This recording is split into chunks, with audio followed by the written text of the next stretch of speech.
কৃষ্টি এবং সংস্কৃতিকে রক্ষা করা সরকারের প্রাথমিকতা, যোগ্যদের সম্মান দেওয়া সরকারের পলিসি। এক্ষেত্রে জনজাতিদের বিভিন্ন বাদ্যযন্ত্রের উপর কর্মশালার জন্য ৩ কোটি টাকা বরাদ্দ রাখা হয়েছে বাজেটে।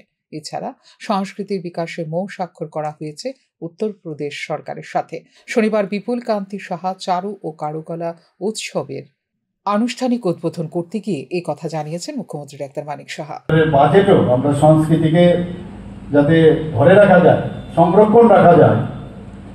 আপনারা নিশ্চয়ই দেখেছেন বাজেটে যে বিভিন্ন জনজাতিদের যে বাদ্যযন্ত্র আছে, সেই বাদ্যযন্ত্রের বিষয়ে একটা ওয়ার্কশপ আমরা করছি এবং তার জন্য প্রায় ৩ কোটি টাকা আমরা রেখেছি।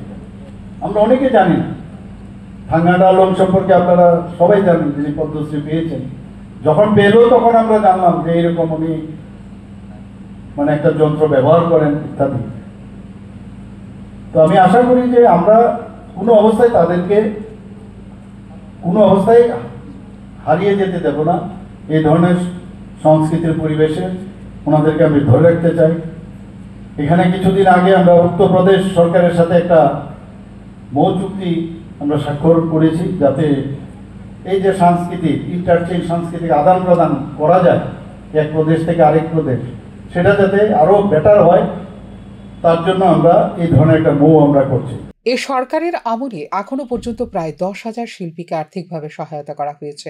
নভেম্বর 2024 থেকে এখনো পর্যন্ত 330 জন শিল্পীকে বহিরাজ্যে পাঠানো হয়েছে সরকারি খরচে।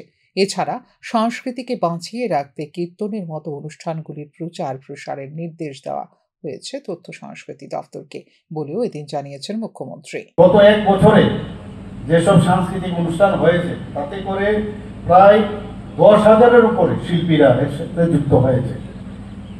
গত নভেম্বর 2024 থেকে এখন পর্যন্ত প্রায় 330 শিল্পীকে রাজ্যের বাইরে পাঠানো হয়েছে বিভিন্ন সাংস্কৃতিক অনুষ্ঠানে যোগদান করার জন্য।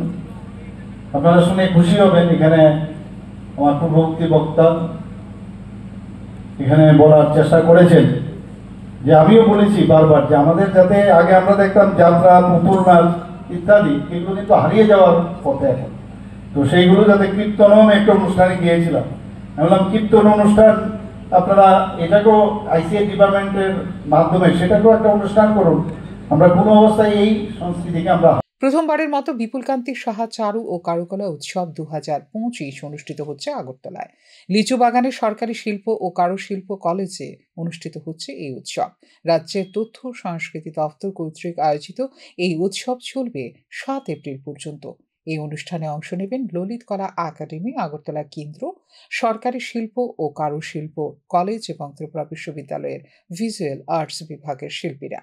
উৎসবের অংশ হিসেবে প্রতিদিন সন্ধ্যায় থাকবে শিল্প প্রদর্শনী, সাংস্কৃতিক পরিবেশনা এবং সেমিনার। ত্রিপুরা শৈল্পিক ঐতিহ্য এবং কারুশিল্প তুলে ধরা হয়েছে এই উৎসবে। ফিউরো রিপোর্ট, নিউজ নাও।